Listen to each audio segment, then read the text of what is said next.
नमस्कार, मैं हूं प्रवीण और आप देख रहे हैं अपना सबसे विश्वसनीय चैनल इंडिया टाइम 24 न्यूज। राजधानी दिल्ली में एमसीडी चुनाव का इंतजार न सिर्फ आम जनता को है बल्कि तमाम पार्टियों के उन कार्यकर्ताओं को भी है जिनकी नजर पार्षद के टिकट पर है। उन नेताओं को भी इंतजार है जो चुनाव का बिगुल बजते ही पोस्टरों बैनरों में नजर आने लगते हैं। ऐसे नेता चुनाव की घंटी बजते ही हजारों लाखों पोस्टर बैनर्स का ऑर्डर तुरंत दे देते हैं। कुछ ऐसे नेता हैं जो अमूमन गाड़ियों में गलियों से निकलते हैं, लेकिन जब चुनाव आते हैं तो चुनाव के आते आते ही हाथ जोड़कर पदयात्रा करने के लिए निकल पड़ते हैं। हमारे समाज में कुछ ऐसे नेता भी हैं जो बैनरों और पोस्टरों पर खर्चा नहीं करना चाहते, बल्कि फेसबुक और व्हाट्सएप पर दर्जनों पोस्ट डालकर लोगों को यह एहसास करा देते हैं कि उनका भाई, उनका बेटा उनके क्षेत्र में सक्रिय है। कुछ ऐसे नेता हैं जो बड़े बड़े नेताओं जैसे सांसदों, विधायकों और मुख्यमंत्री के साथ फोटो खिंचवाने के लिए बेताब रहते हैं और एक फोटो खिंचा नहीं कि 15 मिनट में फेसबुक पर अपलोड हो जाता है। कुछ नेता ऐसे भी हैं जिन्हें टिकट नहीं चाहिए। वो कहते हैं कि हमें टिकट का कोई लालच नहीं है, हमें टिकट नहीं चाहिए, हमें चुनाव नहीं लड़ने, लेकिन पार्टी आदेश देगी तो वो चुनाव लड़ेंगे। इनका समझ नहीं आता है कि ये चुनाव लड़ना चाहते हैं कि नहीं लड़ना चाहते हैं, इनके मन में क्या है। तो देश में नेताओं के अनेकों रूप हैं, लेकिन सवाल ये है कि क्या गुजरात के साथ होंगे दिल्ली के एमसीडी चुनाव। आपको सोशल मीडिया पर ये पोस्ट देखने को मिल रहे होंगे कि जिनमें लिखा है कि दिल्ली में निगम के चुनाव जल्द हो सकते हैं।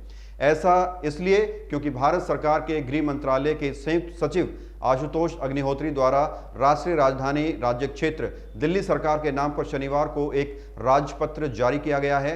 केंद्र सरकार ने दिल्ली नगर निगम में सीटों की अधिकतम संख्या 250 निर्धारित कर दी है। इनमें से 42 वार्ड अनुसूचित जाति के लिए आरक्षित किए गए हैं। पहले दिल्ली के सभी 3 निगमों में एमसीडी में कुल सीटों की संख्या 272 थी। नए परिसीमन के बाद इसमें 22 सीटें कम हो जाएंगी। जो परिसीमन विभाग है इसने जुलाई से अपना काम करना शुरू किया था। बताया जा रहा है कि आने वाले कुछ दिनों में ये आयोग एक ड्राफ्ट पब्लिक डोमेन में रखेगा जिसमें आम जनता के कमेंट्स या आपत्तियों के बारे में जाना जाएगा। ये ड्राफ्ट जनता के बीच रखा जाएगा और नवंबर तक ये पूरी रिपोर्ट गृह मंत्रालय को सौंप देगा। तो रिपोर्ट के मुताबिक चुनाव की हलचल दिल्ली में शुरू हो चुकी है। ये भी बताया जा रहा है कि जो विधानसभाएं हैं उनमें कम से कम 3 वार्ड होंगे। एक वार्ड के अंदर ये माना जा रहा है कि 65,000 की आबादी रहेगी। आयोग अपनी ये पूरी रिपोर्ट गृह मंत्रालय को सौंपेगा। गृह मंत्रालय इस पर संज्ञान लेकर इसे एलजी को सौंप देगा। इसके बाद जो राज्यपाल है वो राज्य चुनाव आयोग को चुनाव की तैयारी के लिए निर्देश देगा। तो ये माना जा रहा है कि अगर सब कुछ सही रहा, गृह मंत्रालय को रिपोर्ट में कोई कमी नहीं मिली या पब्लिक डोमेन में सकारात्मक रिस्पॉन्स रहा, तो शायद दिल्ली में दिसंबर या जनवरी तक दिल्ली में निगम के चुनाव उसी समय हो सकते हैं जब गुजरात और हिमाचल प्रदेश में चुनाव चल रहे होंगे।